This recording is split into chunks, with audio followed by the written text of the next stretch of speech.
지난해 12월 중국의 우한으로부터 시작된 이 호흡기 감염 질환의 하나인 이 코로나19, 이제는 하도 들어서 정말 너무나도 우리에게 못이 박혔다고 생각을 할 수도 있을 것 같은데, 그 확진자가 우리나라에 처음 발생한 것은 1월 21일이었다고 합니다. 어느덧 석 달이 지나가고 있습니다. 그리고 그 사이에 우리가 잘 아는 대로 2달 동안은 우리가 교회 예배당에 함께 모이지 못하고 또 일상생활도 막대한 어려움과 지장을 겪고 있습니다. 그래서 어떤 분들은 참 몸만 힘든 것이 아니라 마음도 힘들다, 우울증 걸리겠다, 이런 말씀 하시는 분들을 종종 보게 됩니다. 그러다 보니까 코로나 블루라는 말까지 생겨났습니다. 그래서 이런 우울한 생각이 들지 않도록 하기 위해서 가까운 곳에 안전하게 산책을 좀 하십시오, 실내에서라도 운동을 하십시오, 화초를 하나 키워보십시오, 혹은 독서를 하십시오, 음악 감상을 하십시오, 이렇게 여러 가지를 권하는 전문가들의 이야기를 듣기도 합니다. 물론 우리 사랑하는 성도 여러분은 개인적인 신앙생활을 통해서 믿음으로 이 어려운 시기를 잘 이겨내시리라 믿습니다. 종종 생각을 해봅니다. 믿음 없는 사람들은, 하나님 나라에 대한 소망이 없는 사람들은, 주님께서 주신 말씀으로 위로 얻지 못하는 사람들은 이 어려움을 어떻게 지나가고 있을까? 어떤 사람들 나름대로 여러 가지 방법을 합니다만, 어떤 분은 신문에다가 텔레비전이 그래도 위로를 하는 모양이다, 이렇게 표현을 하기도 합니다. 그 중에 요즘 아주 다른 프로그램들하고는 비교할 수 없을 정도로 높은 시청률을 기록하는 프로그램이 하나 있답니다. 남자 신인 가수들이 나와서 트로트 오디션을 보는 프로그램인데, 하도 시청률이 높다고 그래서 저는 별로 그렇게 좋아하지 않는 장르였는데 나중에 좀 찾아봤습니다. 하도 인기도 높다 그러고, 그 중에는 영웅이 탄생했다고 그러기도 하고, 그래가지고 찾아봤더니 참 노래 잘합니다. 참 잘생겼더라고요. 멋지고 근사한 청년들이 나와서 노래를 부르는데 가창력도 좋고, 그리고 흥도 있고, 아주 무대를 장악하는 이 매너가 보통이 아닙니다. 꼬마 아이까지 하나 있는데, 그 아이까지 해갖고 모두가 다 인기가 보통이 아닙니다. 그런데 가만히 보다 보니까 그 노래도 노래려니와 그 표정이 정말 인류 연기자 뺨을 치더라고요.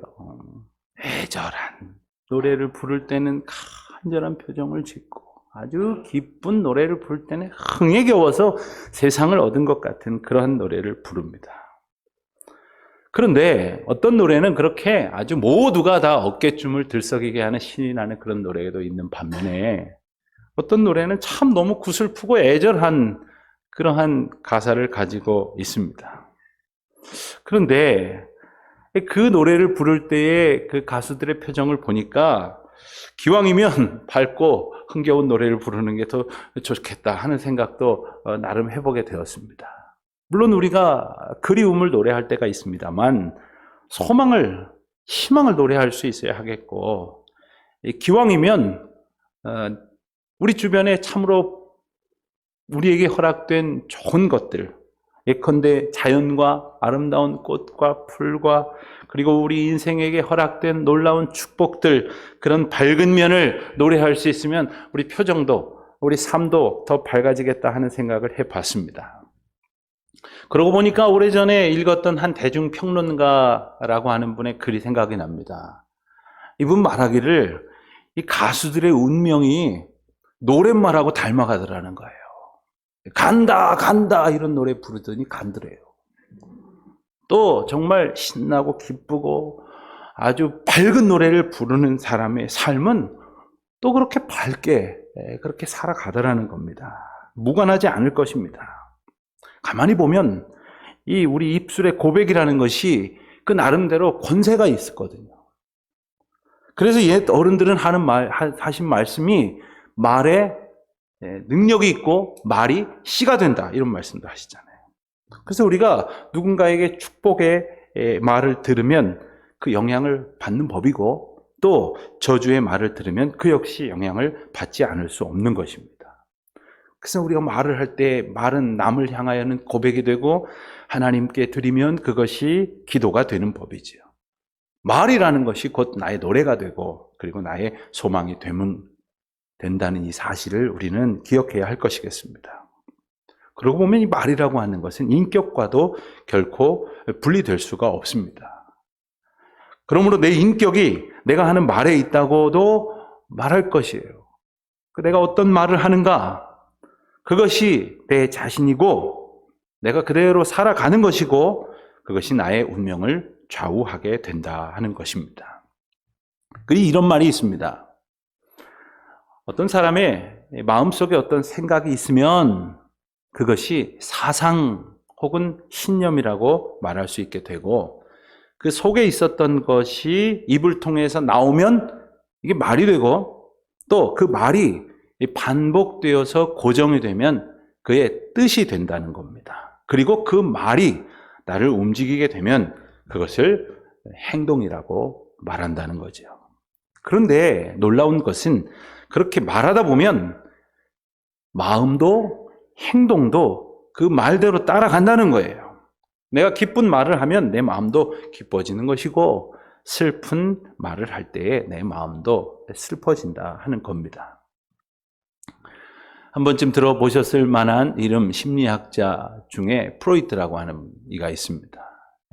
그가 이야기한 말 중에 사람에게는 이 의식의 세계와 무의식의 세계가 있다고 말을 하는데 어떤 것을 잘 생각하면서 따져서 잘 전하려고 의식하면서 하는 말이 있고 반면에 무의식적으로 생각 없이 그렇게 튀어나오는 그런 말이 있다고 합니다. 여러분, 그 두 가지 중에 어떤 것이 더 진실한 것일까요? 무의식적으로 나오는 말, 나도 모르게 나오는 말, 이런 말이 어쩌면 더 진실한 것입니다. 때로는 아니라고 주워 담고 싶겠지만 나도 모르게 한 말 속에 내 마음 속에 있는 것이 담겨져 나오는 것이죠. 그것이 어쩌면 진정한 우리의 본성이고 그래서 조심하고 준비하듯 연기하듯 말하는 것은 모두 포장되고 덧칠한 것뿐일 것입니다. 그렇기에 우리가 내뱉는 모든 말은 우리가 다 책임져야 할 몫이 되는 법입니다. 그래서 예수님께서는 말만 번지르하게 하던 위선적인 바리새인들을 책망하시면서 마태복음 12장 36절, 37절에서 이렇게 책망하신 바가 있습니다. 제가 그 구절을 표준 세번역으로 읽어드리겠습니다. 사람들은 심판날에 자기가 말한 온갖 쓸데없는 말을 해명해야 할 것이다. 너는 네가 한 말로 무죄의 선고를 받기도 하고 유죄의 선고를 받기도 할 것이다.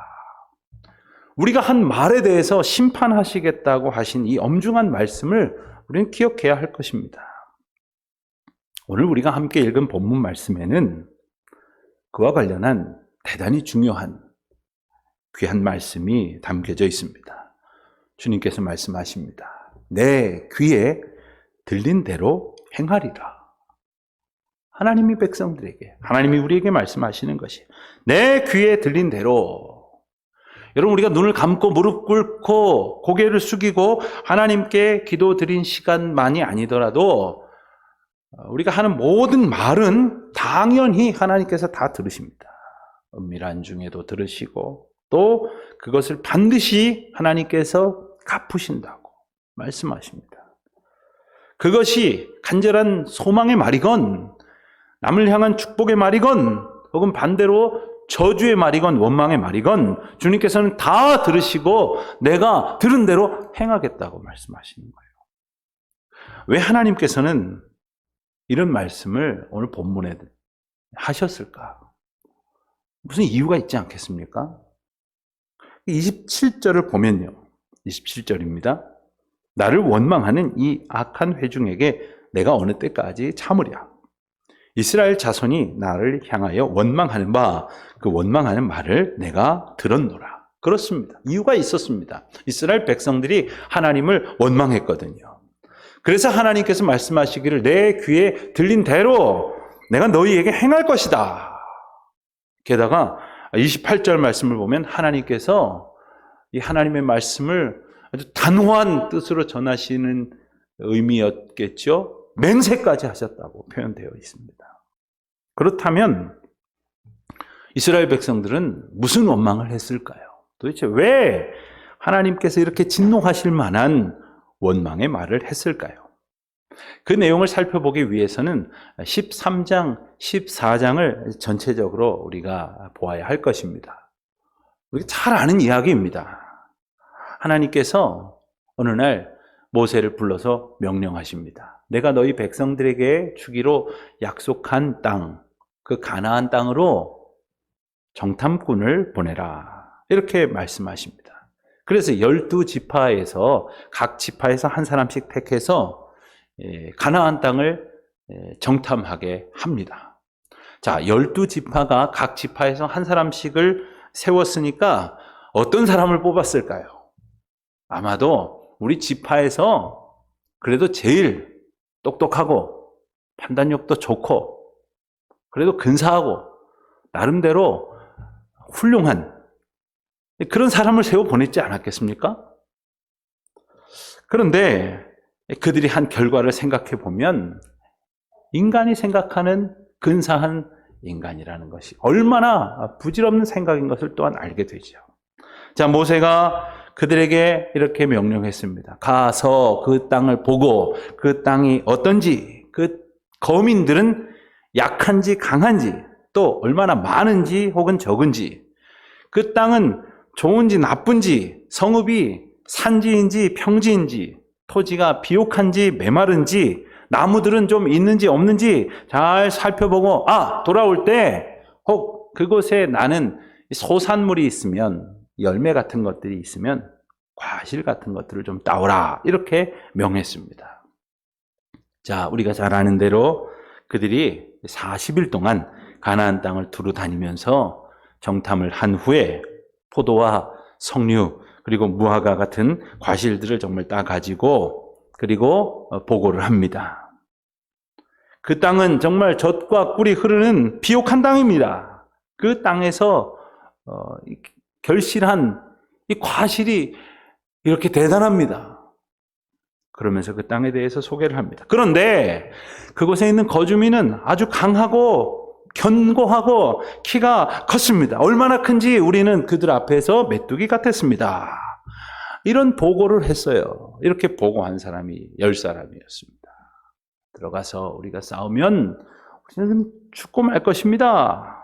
그 소리를 들은 백성들은 밤새도록 통곡하고 그리고 소리 높여 모세와 아론을 원망했습니다. 여러분, 우리가 단순히 백성들이 원망했다 이렇게만 볼 것이 아니라 그 원망에 담겨져 있는 속뜻을 좀 알아야 합니다. 그래야 우리가 때때로 원망할 때 그 원망에 어떠한 구체적인 죄악이 있는지를 우리가 깨닫게 될 것이고 이제는 원망하는 삶을 더 이상 살지 않게 될 것이라 믿습니다. 첫 번째로 그들은 모세와 아론을 원망한 것이 아니라 하나님을 원망했다는 사실이에요. 오늘 본문 말씀에 하나님의 엄중한 진노가 바로 그 사실을 말씀하시는 것입니다. 두 번째로 그들은 10명의 이스라엘 백성들을 말하는 거죠. 이스라엘 백성들은 10명의 정탐꾼이 아랜 그 부정적인 보고를 하나님께서 그동안 주셨던 축복의 약속보다 더 중요하게 받아들이고 있었습니다. 하나님께서 백성들을 가나안 땅에 들어가시겠다고 하셨던 그 약속과 그리고 그 땅이 얼마나 비옥하고 그 소산이 대단하고 귀한 것인지를 직접 보고 듣게 하시려고 하셨던 그 뜻이 있었지 않습니까? 그런데 거기에는 관심을 두지 않았어요. 다만 그 하나님의 약속과는 상관없는 시선으로 그 땅을 탐지하고 돌아온 이들의 보고를 더욱 신뢰했던 겁니다. 그리고 세 번째로는 그들은 무지한 자신들의 어리석음을 하나님 앞에 자복하지 않았어요. 하나님 앞에 엎드리지 않았다는 겁니다. 이것이 바로 이스라엘 백성들이 저지른 교만의 죄인 것입니다. 여러분, 우리가 하나님의 뜻을 알지 못할 때 어떻게 해야 좋겠습니까? 당연히 하나님의 뜻을 구하겠죠. 그리고 그 뜻을 알기 위해서 하나님 앞에 집중하겠죠. 하나님 말씀을 듣고 또 묵상하겠죠. 그런데 실상 이런 상황이 벌어지니까 그들은 원망하고 불평부터 했다는 거예요. 이것은 그들이 늘 일상적으로 그렇게 교만하고 불신앙적으로 살았다는 것을 반증하는 것입니다.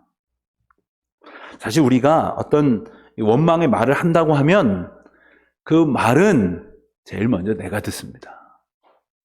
불평의 말을 하면 다른 사람들이 듣기에 앞서서 내 귀로 먼저, 내 마음으로 먼저 와 닿는 것입니다. 우리의 패역함은 결국 우리의 원망과 불순종을 낳게 마련입니다. 그래서 심지어 그들은 불평하기를 우리가 차라리 애굽에서 죽었더라면 좋았겠을 것을. 차라리 애굽으로 돌아가자. 차라리 여기서 죽는 것이 좋았겠다. 왜 우리를 그 땅으로 끌고 가서 그 칼에 쓰러지려 하게 하느냐 하고서는 야, 우리끼리라도 돌아가자. 우리 중에 누구 지도자를 세워서 애굽으로 돌아가자. 이러고 있다는 말입니다. 물론 참 감사하게도 그렇게 어리석고 불신앙적인 사람들만 있었던 것은 아니었습니다. 너무나도 귀한 이름 여호수아와 갈렙이 등장을 합니다. 두 사람은 사람들 앞에서 옷을 찢고 백성들 앞에 호소했습니다. 여러분, 옷을 찢는다는 것은 이스라엘 전통 속에서는 하나님의 이름이 모욕을 당할 때, 수치를 당할 때 애통한 마음으로 취하는 행동의 표현이었어요. 여호수아와 갈렙은 알았던 겁니다. 이 백성들의 불평과 원망이 단지 지도자인 모세와 아론을 향하는 것이 아니라 하나님을 향한 불신앙이었다는 것을 알았어요. 그들의 행동이 하나님을 욕되게 하고 있다는 것을 알았습니다. 그래서 그들은 옷을 찢으면서 애통해 했던 것이에요. 그러면서 호소하기를 여러분, 그 땅은 정말 아름답고 귀한 땅입니다. 이 말은 무슨 말입니까? 하나님께서 정말 우리에게 아름답고 귀한 것을 주시는 것입니다 하는 거예요. 그래서 하나님께서 우리에게 주실 것입니다. 그러므로 여호와를 거역하지 마십시오. 그 땅 거민들 두려워하지 마십시오. 그들은 우리의 밥입니다. 오늘 본문에는 오늘 본문이 기록된 13장 14절 말씀, 13장 14장 말씀에 보면은 여호수아와 갈렙이 가나안에 있던 거민들을 그들은 우리의 먹이라 이렇게 표현을 하는데 저는 그 표현보다는 우리 예전 성경의 버전인 개역 한글 표현을 보면 그들은 우리의 밥이요 이런 표현을 나와요. 그들은 우리가 두려워할 대상이 아니라는 겁니다.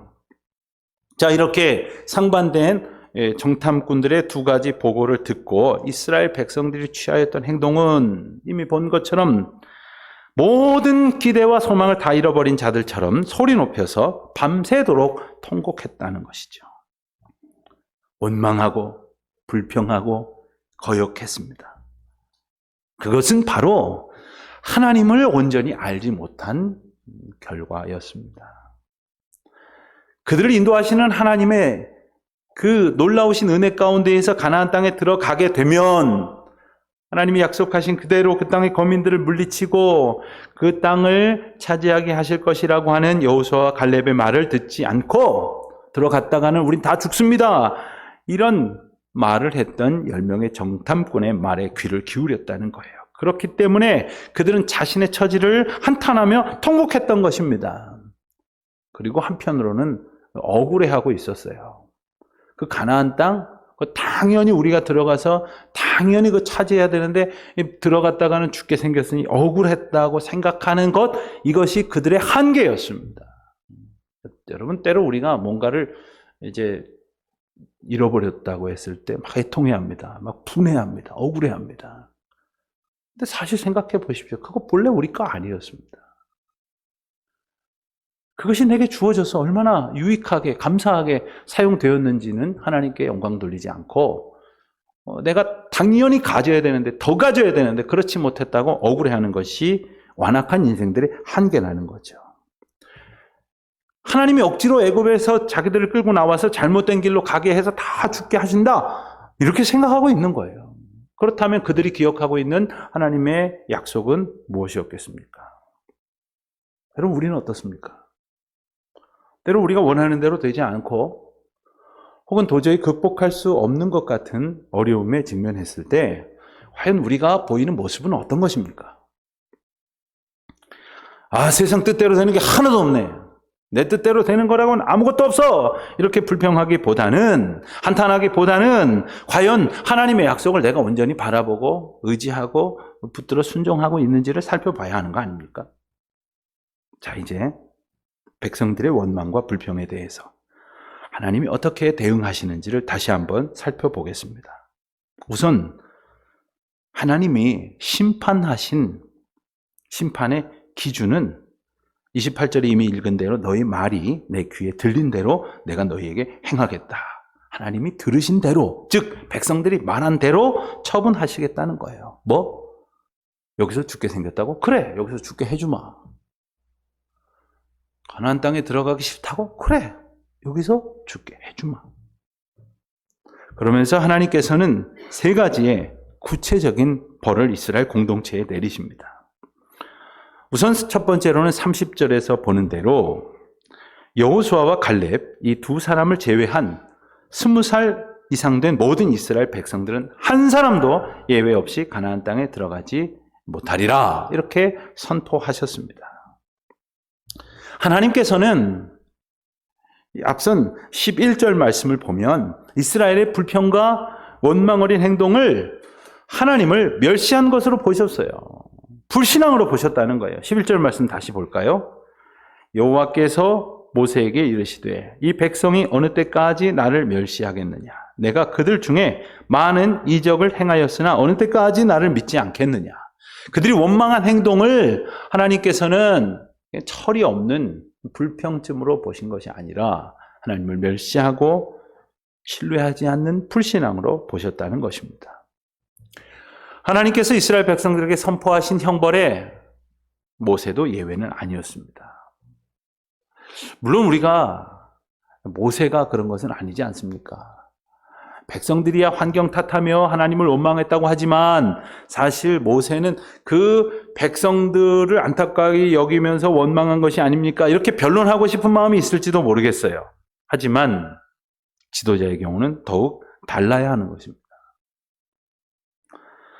모세가 하나님께서 이끌어 가시는 그 은혜에 대한 이스라엘 백성들이 보였던 그 패역함이 하도 기가 막혀서 분을 참지 못하고 이 패역한 놈들아 이렇게 진노했습니다.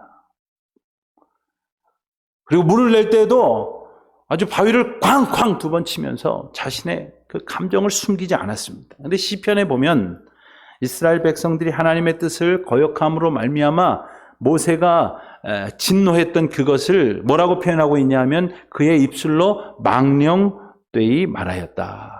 망령되이 말하였다는 것은 하나님을 향한 표현인 겁니다. 그 어려움마저도 하나님의 은혜 앞에 신뢰했어야 하는 것이거든요. 지금 우리가 겪고 있는 이 상황을 때로는 이해가 되지 않는다고 말하는 분들이 너무나 많습니다. 그럴지라도 그것마저도 하나님의 주권 가운데 맡겨드리고 기도함으로 신뢰할 수 있어야 하는 것이죠.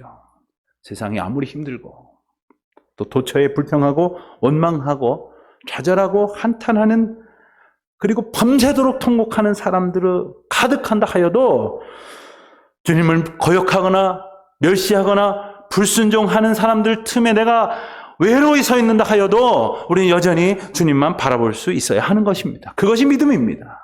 그리고 그것이 바로 신앙입니다. 그래야 결코 내 입술로 범죄하지 않는 것. 그 믿음의 삶을 살아갈 수 있는 우리 모두가 되시기를 바랍니다. 두 번째 형벌은 무엇이었을까요? 32절을 보면 광야에 들어가지 못한 사람들은 40년의 광야 세월 동안 다 죽게 되었다는 겁니다. 32절입니다. 너희의 시체는 이 광야에 엎드려질 것이요. 여러분, 그 모세 시절에 인구를 계수한 것을 보면 장정만 60만 명이다. 그러니까 20세 이상 대략 이제 싸움에 나갈 수 있는 노인들을 뺀 인원만 60세 이상이다 했습니다. 그럼 그 연령대 여성들이 있었겠죠. 그리고 그보다 더 나이 많은 노인들이 있었을 겁니다.